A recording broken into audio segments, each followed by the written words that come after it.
Earlier this month, a San Diego judge said that strip clubs could temporarily reopen while churches in the state remain restricted for indoor services. Last week on this program, former Arkansas Governor Mike Huckabee joked that churches should become strip clubs to get around the harsh California restrictions. Take a look.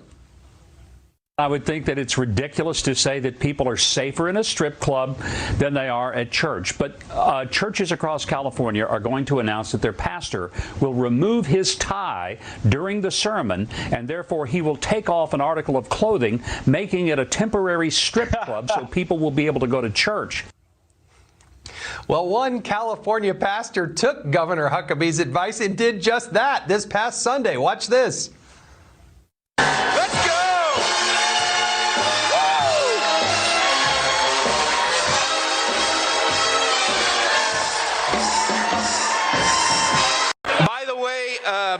Governor Huckabee said that he'd bail me out if I got arrested for that. So this is insane.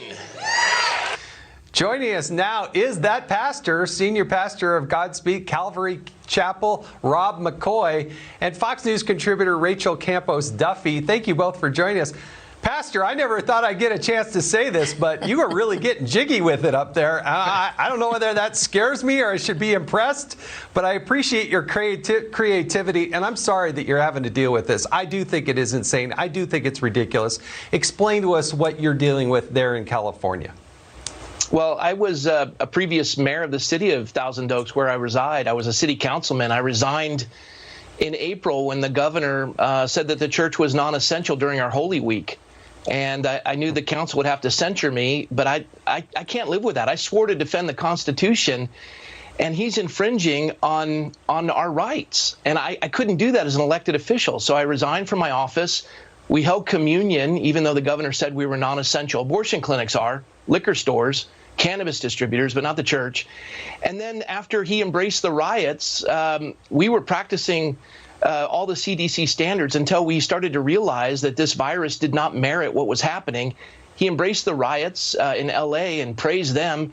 So we opened up wide May 31st. And up until recently, we hadn't had a single case of COVID. We haven't had one that's been contracted at the church. We've had folks who've come down with it.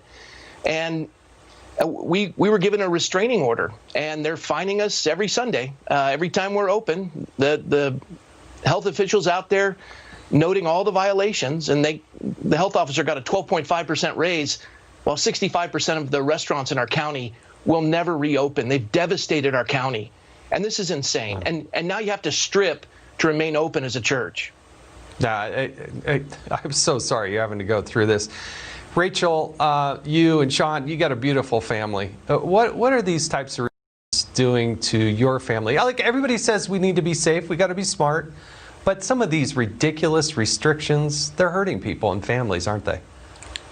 Well, thanks for having me on, Jason. And Pastor Rob, congratulations to you. You really are a hero. And anybody who hasn't seen this, you showed the funny part where he's pretending to strip for about 2 seconds, but the sermon is amazing. And it actually harkens back to so many of the most important movements in our country, which were led by pastors. So if you haven't seen it, please Google it, because it's truly inspirational. And we have the globalists, the Marxists, the secularists. They're all united against Christians, against Americans who are seeking freedom. And so if we don't unite together to fight this, there's going to be a problem. I mean, this is so outrageous. You have a strip club where a judge has said they have a constitutionally protected right to get naked and dance. And yet the freedom to worship, which is expressly mentioned in the First Amendment, these churches are closed. The pastor is right. We lost Holy Week. They're trying to shut down Thanksgiving. Right now, there is a representative from the WHO who said in England that we should consider canceling Christmas, or at least postponing it for 6 months. When will this end? When will we as Americans get together and say enough is enough of this intolerance towards people of faith? Pastor, we've got a heart out in about 30 seconds. What's your message this Thanksgiving to everybody who's watching across America? This is the 400th anniversary of the signing of the Mayflower Compact. This nation was founded with those principles, and they were Christians seeking religious freedom. It's time we revisit that, dust off the old books, and realize the gift we've been given in a constitutional republic. And a governor that takes 22 people to dinner and sits shoulder to shoulder without masks, with a $1,500 bar bill on our taxpayer dollars, and then tells us we can't have Thanksgiving. Folks, stand up, push back. We the people, we're the rulers. They govern by our consent, and we don't consent to that. Pastor, thank you. God bless you and your family. Rachel, you as well. More of this special edition of Hannity right after the break.